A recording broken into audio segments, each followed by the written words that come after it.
Vamos então dar seguimento ao nosso estudo da Gênese, a edição original de Kardec, os milagres e as predições segundo o Espiritismo. A doutrina espírita é o resultado do ensino coletivo e concordante dos espíritos. A ciência é chamada a constituir a Gênese segundo as leis da natureza. Deus prova sua grandeza e seu poder pela imutabilidade de suas leis e não pela sua suspensão. Para Deus, o passado e o futuro são o presente. Allan Kardec. Capítulo 7. Esboço geológico da Terra. Períodos geológicos, estado primitivo do globo, período primário, período de transição, período secundário, período terciário, período diluviano, período pós-diluviano ou atual e nascimento do homem, ou seja, do ser humano. Já temos aqui uma nota de rodapé de número 86. Todo esse capítulo apresenta a formação da Terra pelos conceitos científicos da geologia, situados no contexto histórico do século XIX, quando essa obra foi publicada. Essa ciência apenas iniciava, enfrentando a oposição dos religiosos que defendiam como verdade a descrição da Gênese bíblica. Preparar e enriquecer o conhecimento do seu leitor contemporâneo para essa transição foi o objetivo de Allan Kardec. Nesse sentido, numa revista de divulgação científica de 1850, ao tratar da geologia, essa questão foi apresentada. As primeiras hipóteses emitidas sobre a origem, o progresso físico da Terra, foram quase inteiramente ditadas por um sentimento religioso, pela necessidade de subordinar as explicações físicas da geologia à palavra inviolável, à letra rigorosa das divinas escrituras. No primeiro livro do Pentateuco, Gênese, vem narradas a formação da Terra aos 6 dias, chamados da criação. A tradição divina passou durante séculos escudada pela autoridade infalível da Igreja. Os sábios, dentro daqueles limites estreitíssimos, criaram sistemas com que se explicava a formação da Terra por um modo abrupto, instantâneo. A essas teorias exclusivas, subordinando a ciência aos limites do tempo que as letras divinas pareciam circunscrever, sucedeu uma doutrina mais ampla, mais racional, a que traduz mais logicamente os fatos observados. Revista Popular, Lisboa, Imprensa Nacional, 1850, essa é uma nota do editor. Períodos geológicos. Item 1º. A Terra traz em si os traços evidentes da sua formação. Seguem-se as fases com uma precisão matemática nos diversos terrenos que compõem sua estrutura. O conjunto desses estudos constitui a ciência chamada geologia, nascida nesse século e que lançou luz sobre a questão tão controvertida da origem da Terra, dos seres vivos que a habitam. Nela, não há nenhuma hipótese, é o resultado rigoroso da observação dos fatos e, em presença deles, a dúvida jamais será permitida. A história da formação do globo está escrita nas camadas geológicas de um modo bem mais certo que nos livros pré-concebidos, porque é a natureza que fala e se mostra descoberta, e não a imaginação dos seres humanos, que criam sistemas. Onde se vê traços do fogo, pode-se dizer com certeza que o fogo existiu. Onde se vê traços da água, diz-se com certeza que a água esteve lá. Onde se vê traços dos animais, diz-se que os animais ali viveram. A geologia é, pois, uma ciência toda de observação. Só tira suas consequências do que vê. Sobre os pontos duvidosos, ela nada afirma. Só emite opiniões contestáveis, cuja solução definitiva espera observações mais completas. Sem as descobertas da geologia, assim como da astronomia, a gênese do mundo estaria ainda nas trevas da lenda. Graças a ela, atualmente, o ser humano conhece a história da sua habitação e o alicerce das fábulas que embalaram seu berço, desmoronaram para não mais se reerguer. Faço eu aqui uma observação. Com essa questão de tempo, nós aprendemos, há capítulos atrás, como é o tempo do ponto de vista do espaço e do ponto de vista da Terra. Então, quando diz a Gênese bíblica que criou tal fato em um dia, em uma semana, ela está a se referir a esse tempo do espaço. 1 minuto aqui na Terra corresponde a muito tempo nos planos espaciais. Então, quando fala um dia, é um dia do espaço, é um dia da divindade, não um dia do planeta Terra. Aí até a gente pode entender que um dia, uma semana esteja correto. Fora isso, é ilusão. Continuando, item 2. Por toda parte, onde existiam nos terrenos fendas, escavações naturais ou praticadas pelos homens, distingue-se o que se chama de estratificação, isto é, camadas superpostas. Os terrenos que apresentam tal disposição são designados terrenos estratificados. Essas camadas, de uma espessura muito variada, desde alguns centímetros até 100 metros e mais, distingue-se entre elas pela cor e a natureza das substâncias das quais se compõem.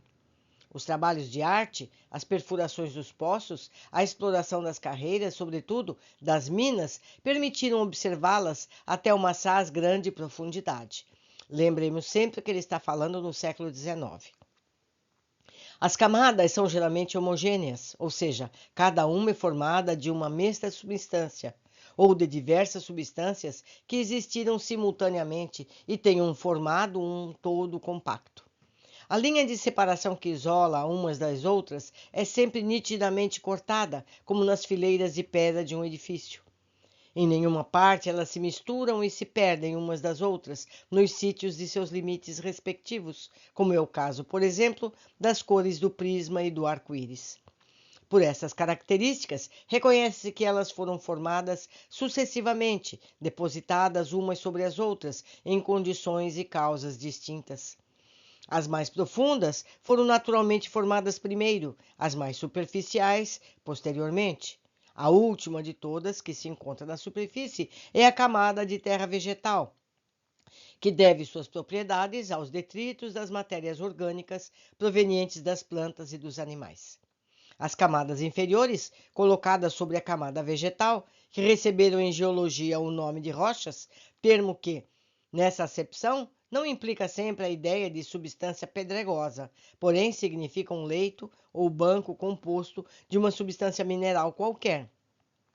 Umas são formadas de saibro, de argila, de terra argilosa, de marga, de calhaus, roliços. Outras, de pedras propriamente ditas, mais ou menos duras, tais como os arenitos, os mármores, o giz, os calcários ou pedras de cal, as pedras de mós, os carvões minerais, os asfaltos, etc. Disse que uma rocha é mais ou menos poderosa conforme sua espessura. Pela inspeção da natureza dessas rochas ou camadas, reconhece-se por meio de certos sinais que umas provêm de matérias fundidas e por vezes vitrificadas pela ação do fogo, outras de substâncias terrosas depositadas pelas águas, são os aluviões.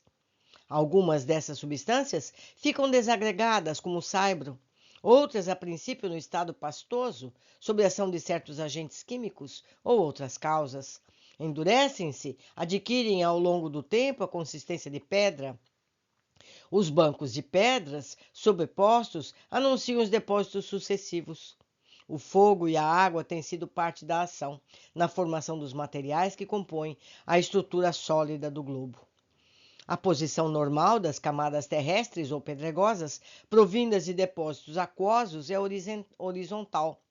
Logo que se vêem essas imensas planícies, que se estendem às vezes a perder de vista, de uma horizontalidade perfeita, unidas como se tivessem sido niveladas por rolos, ou esses fundos de vale também planos, como a superfície de um lago. Pode-se estar certo de que em uma época mais ou menos recuada, esses lugares estiveram por longo tempo cobertos por águas tranquilas, que ao se retirarem, deixaram a seco as terras que haviam sido depositadas durante a sua permanência. Após a retirada das águas, essas terras se cobriram de vegetação. Se no lugar de terras férteis, limosas, argilosas ou arenosas, próprias para assimilar os princípios nutritivos, as águas somente tivessem depositado saibros siliciosos, sem agregação, haveriam planícies arenosas e áridas que constituem as charnecas e os desertos. Os depósitos que deixaram as inundações parciais e os que formam os aterros nas embocaduras dos rios podem nos dar uma pequena ideia disso. Ainda na horizontalidade, seja a posição normal e a mais geral das formações aquosas, vê-se frequentemente grandes extensões nos países montanhosos de rochas duras, cuja natureza indica terem sido formadas pelas águas numa posição inclinada e por vezes vertical. Ora, como a partir das leis de equilíbrio, os líquidos e a gravidade, os depósitos aquosos só se podem formar em planos horizontais, atentando que os que se põem sobre planos inclinados são arrastados nos baixios pelas correntes e o próprio peso, fica evidentemente de que esses depósitos devam ter sido soerguidos por uma força qualquer após a sua solidificação ou transformação em pedras. Dessas considerações, pode-se concluir, com certeza, que todas as camadas petrificadas que provêm de depósitos aquosos de uma posição perfeitamente horizontal foram formadas na sequência dos séculos por águas tranquilas e que todas as vezes que elas têm uma posição inclinada, o solo esteve abalado ou deslocado posteriormente por convulsões generalizadas ou parciais mais ou menos consideráveis. Um fato característico da mais alta importância, pelo testemunho irrecusável que fornece, consiste nos fragmentos fósseis de animais, de vegetais, que se encontram em quantidades incomensuráveis nas diferentes camadas, e como esses fragmentos se encontram mesmo nas pedras mais duras, torna-se necessário concluir que a existência de seres é anterior à formação das respectivas pedras, considerando o número prodigioso de séculos que foi necessário para ver o endurecimento dessas rochas até chegarem ao estado em que estão, desde tempos imemoriais. Chega-se forçosamente à conclusão de que a aparição de seres orgânicos sobre a Terra se perde na noite dos tempos e que é bem anterior, por consequência, do que data a assinalada Gênese. Nota 87. Fóssil, do latim fossila ou fossilis, derivado de fossa, cova e de fodere, cavar, cavar a terra. Na geologia, essa palavra é usada para designar corpos ou restos de corpos orgânicos pertencentes a seres que viveram antes das épocas históricas. Por extensão, também se fala das propriedades minerais, que revelam traços da presença de seres organizados como impressões deixadas por plantas ou animais. A palavra fóssil, cujo significado é mais geral, substitui o termo petrificação, que só se aplicava a corpos transformados em pedra pela infiltração de materiais siliciosos ou calcários em tecidos orgânicos. Todas as petrificações são necessariamente fósseis, mas nem todos os fósseis são petrificações. Os objetos que são cobertos por uma camada pedregosa, quando submersos em certas águas carregadas de substâncias calcárias, não são propriamente petrificações, mas simples incrustações. Quanto aos monumentos e às inscrições e aos objetos de fabricação humana, pertencem ao domínio da arqueologia. Essa foi uma nota de Allan Kardec. Continuando o texto. Entre esses fragmentos de vegetais e de animais estão os que foram penetrados em todas as partes de sua substância sem que sua forma fosse alterada, de materiais silicosas ou calcárias, que a transformaram em pedras, algumas das quais têm a dureza do mármore. São petrificações propriamente ditas. Outros foram simplesmente envolvidos por matéria no estado pastoso. Encontram-se intactos e alguns inteiros nas pedras mais duras. Outros, enfim, só deixaram sua impressão, mas com uma nitidez e delicadeza perfeitas. No interior de certas pedras encontram-se até a impressão de passos, com as formas de pé, dos dedos e das garras, reconhecendo-se a qual espécie de animal elas pertenciam. Os fósseis de animais não compreendem quase nada senão as partes sólidas e resistentes, a saber, a ossada, as carapaças, os chifres. Por vezes são esqueletos completos. Na maioria das vezes são apenas partes destacadas, mas é fácil reconhecer a procedência. Na inspeção de uma mandíbula de um dente, vê-se logo se ela pertence a um animal herbívoro ou carnívoro. Como todas as partes do animal, tem uma correlação necessária. A forma da cabeça, de uma omoplata, de um osso da perna, de um pé, é suficiente para determinar a estatura, a forma geral, o gênero de vida do animal. Os animais terrestres, aqui temos uma nota de rodapé, que fala no gênero de vida do animal. Vamos ver. O ponto para o qual Georges Cuvier elevou a ciência paleontológica permite que ele, frequentemente a partir de um único osso, possa determinar o gênero, a espécie, a aparência de um animal, de seus hábitos e até mesmo reconstituí-lo completamente. Essa nota foi de Allan Kardec. Vamos continuar a partir da nota.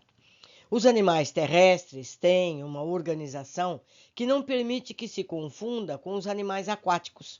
Os peixes e os moluscos fósseis são excessivamente numerosos. Os moluscos formam, algumas vezes, bancos inteiros de uma grande espessura. Por sua natureza, é possível reconhecer, sem dificuldade, se são animais marinhos ou de água doce. Os calhaus roliços, que em certos locais constituem rochas poderosas, são um índice inequívoco de sua origem. Eles são arredondados como os seixos da borda do mar, sinal certamente do atrito a que foram submetidos pelo efeito das águas. Os sítios onde se encontram enterrados em massas consideráveis têm sido incontestavelmente ocupados pelo oceano ou por águas violentamente agitadas. O terreno das diversas formações são distintamente caracterizados pela natureza própria dos fósseis que encerram. Os mais antigos contêm espécies animais e vegetais que desapareceram inteiramente da superfície do globo. Certas espécies mais recentes igualmente desapareceram, mas conservaram seus análogos, que não diferem de sua estirpe, senão pelo porte e por algumas diferenças de forma. Outros, enfim, dos quais vemos os últimos representantes, tendem evidentemente a desaparecer em um futuro mais ou menos próximo, tais como os elefantes, os rinocerontes, os hipopótamos, etc. Assim, à medida que as camadas terrestres se aproximam da nossa época, as espécies animais e vegetais se aproximam também das que existem atualmente. As perturbações e cataclismos que tiveram lugar sobre a Terra após a origem mudaram as condições de vitalidade, fizeram desaparecer gerações inteiras de seres vivos. Observando a natureza das camadas geológicas, sabe-se de maneira mais positiva se, na época de sua formação, o sítio que a encerra estava ocupado pelo mar, por lagos ou por florestas e planícies repletas de populações de animais terrestres. Se, em uma mesma região, encontra-se uma série de camadas sobrepostas, contendo alternativamente fósseis marinhos, terrestres e de água doce, várias vezes repetidas, isso é uma prova irrefutável de que essa mesma região esteve, por várias vezes, invadida pelo mar, coberta por lagos e postas a seco. E quantos séculos e séculos, certamente, quantos milhares de séculos, talvez, foram necessários a cada período para se cumprir. Que força poderosa não teria sido necessária para tirar e recolocar o oceano, para levantar montanhas? Por quantas revoluções físicas, comoções violentas, a Terra não teve que passar antes de ser o que nós vemos hoje, após ter passado os tempos históricos? E queriam que fosse obra do tempo ínfimo, que não poderia servir nem para uma planta germinar. Realmente, como é que pode ter feito a floresta em um dia? Não é verdade? Como a gente sabe que até para fazer uma sementinha frutificar, leva muito mais que isso.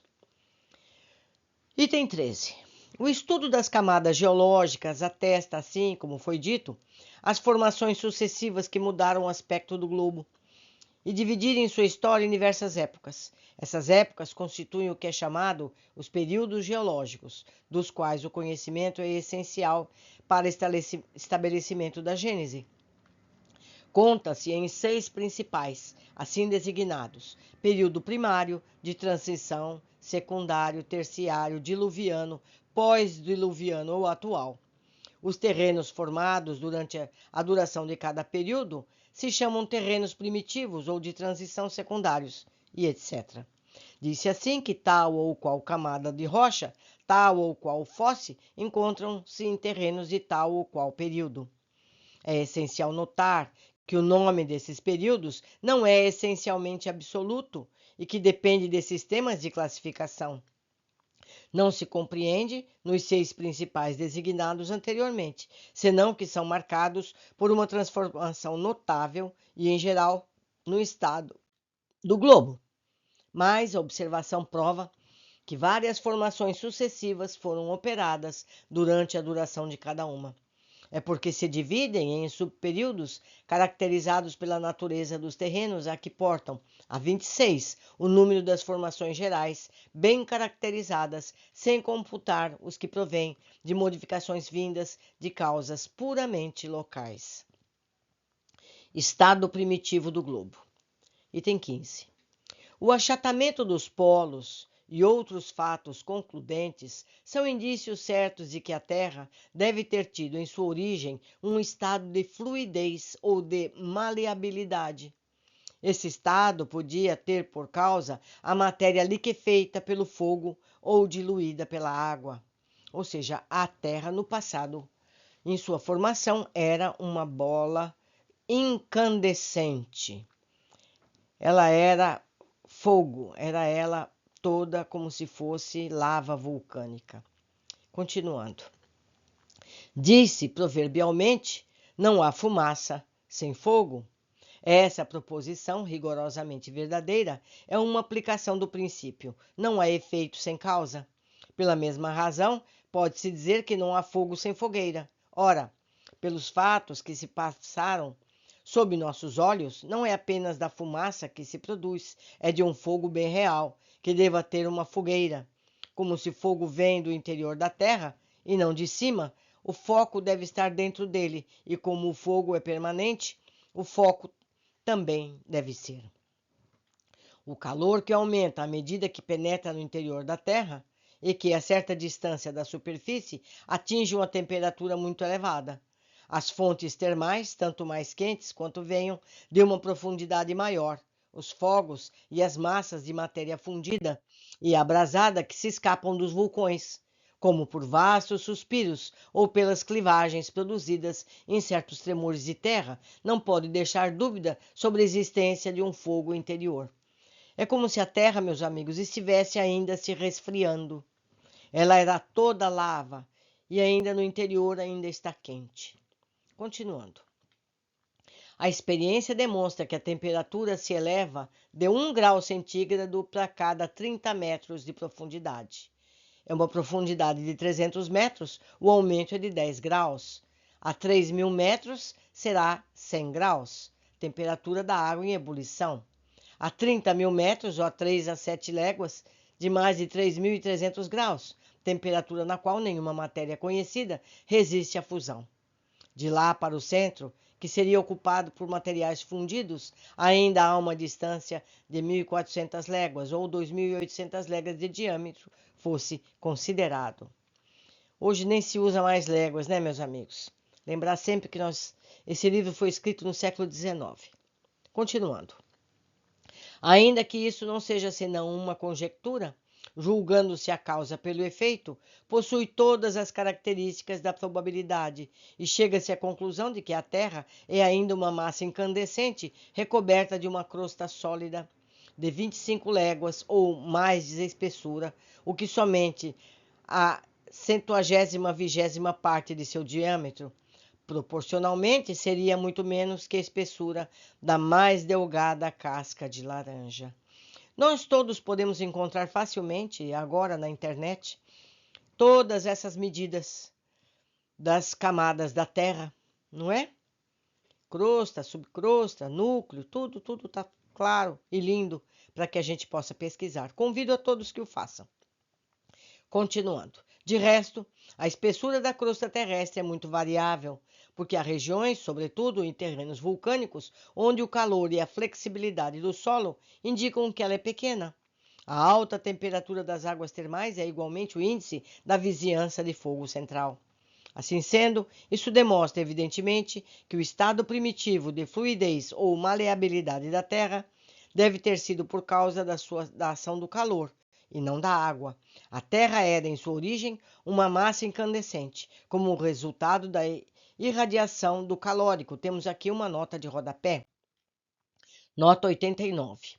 Allan Kardec faz referência ao fluido calórico, hipótese de que o calor seria representado por substância material, fluido imponderável e indestrutível, constituída de átomos sem peso, invisíveis, atraídos pela matéria comum. Sendo absorvida, aumentaria o calor, e sua retirada causaria o frio. Nesta obra, os espíritos explicam que o calor seria um estado de vibração das moléculas, adotando a teoria do fluido cósmico universal. Ver o capítulo 6, no item 10, que nós já lemos. Isso é a nota do editor. Continuando. Como resultado da irradiação do calórico, chegou a toda a matéria em fusão.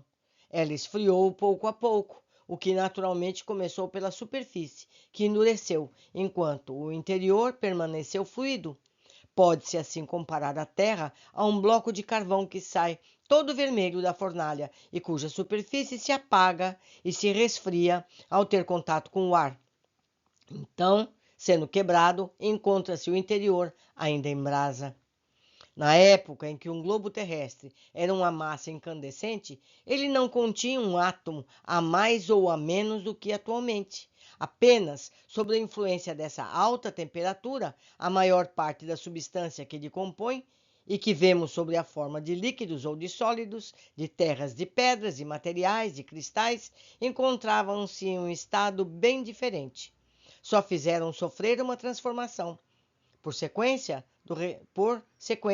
do resfriamento das misturas, os elementos formavam novas combinações. O ar, consideravelmente dilatado, devia se estender a uma distância incomensurável.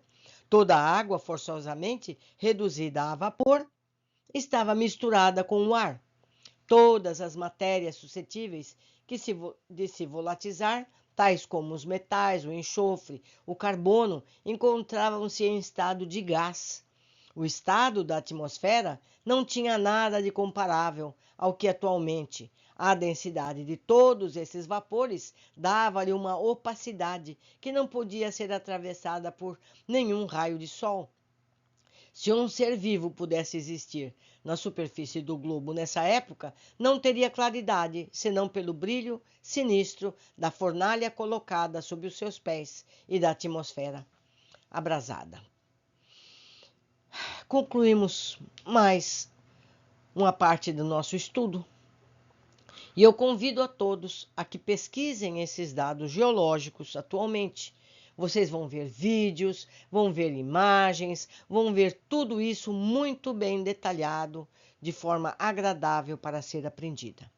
Por hoje ficamos por aqui. Aguardo vocês na sequência do nosso estudo.